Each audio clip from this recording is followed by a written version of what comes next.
యెషయా గ్రంథం 25వ అధ్యాయం. యెహోవా, నీవే నా దేవుడవు, నేను నిన్ను హెచ్చించెదను, నీ నామమును స్తుతించెదను.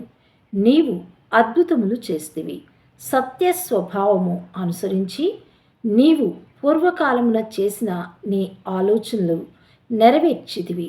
నీవు పట్టణము దిబ్బగాను, ప్రాకారము గల పట్టణము పాడుగాను, అన్యుల నగరి పట్టణముగా మరల ఉండకుండా నీవు చేసితివి. అది మరల ఎన్నడూ కట్టబడకుండా చేసితివి.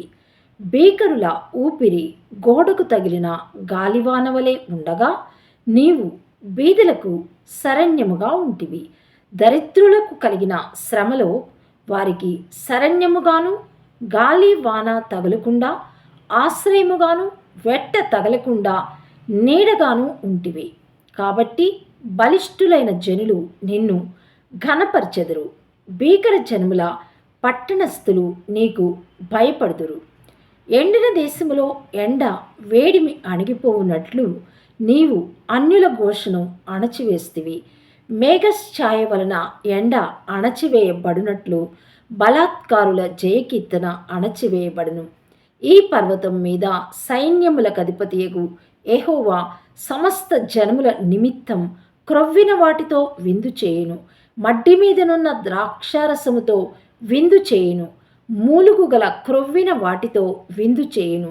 మడ్డి మీది నిర్మలమైన ద్రాక్షారసముతో విందు చేయును. సమస్త జనముల ముఖములను కప్పుచున్న ముసుగును, సమస్త జనముల మీద పరచబడిన తెరను ఈ పర్వతం మీద ఆయన తీసివేయును. మరెన్నడూ ఉండకుండా మరణమును ఆయన మృంగివేయును. ప్రభు అయిన యెహోవా ప్రతివాని ముఖం మీది బాష్ప బిందువులను తుడిచివేయును. భూమి మీద నుండి తన జనుల నిందను తీసివేయును. ఇలాగు జరుగునని యెహోవా సెలవిచ్చియున్నాడు. ఆ దినమున జనులు ఈలాగు అందరు, ఇదిగో మనల్ని రక్షించునని మనము కనిపెట్టుకుని ఉన్న మన దేవుడు, మనము కనిపెట్టుకొనిన యెహోవా ఈయనే. ఆయన రక్షణను బట్టి సంతోషించి ఉత్సహింతుము. యెహోవా హస్తము ఈ పర్వతము మీద నిలుచును. పెంటకుప్పలో వరిగడ్డి త్రొక్కబడినట్లు మోయాబీయులు తమ చోటనే త్రొక్కబడుదురు. ఈతగాండ్రు ఈదుటకు తమ చేతులను చాపునట్లు వారు దాని మధ్యను తమ చేతులను చాపుదురు.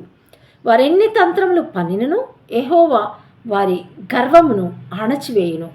మోయాబు నీ ప్రాకారముల పొడవైన కోటలను ఆయన కృంగగొట్టును.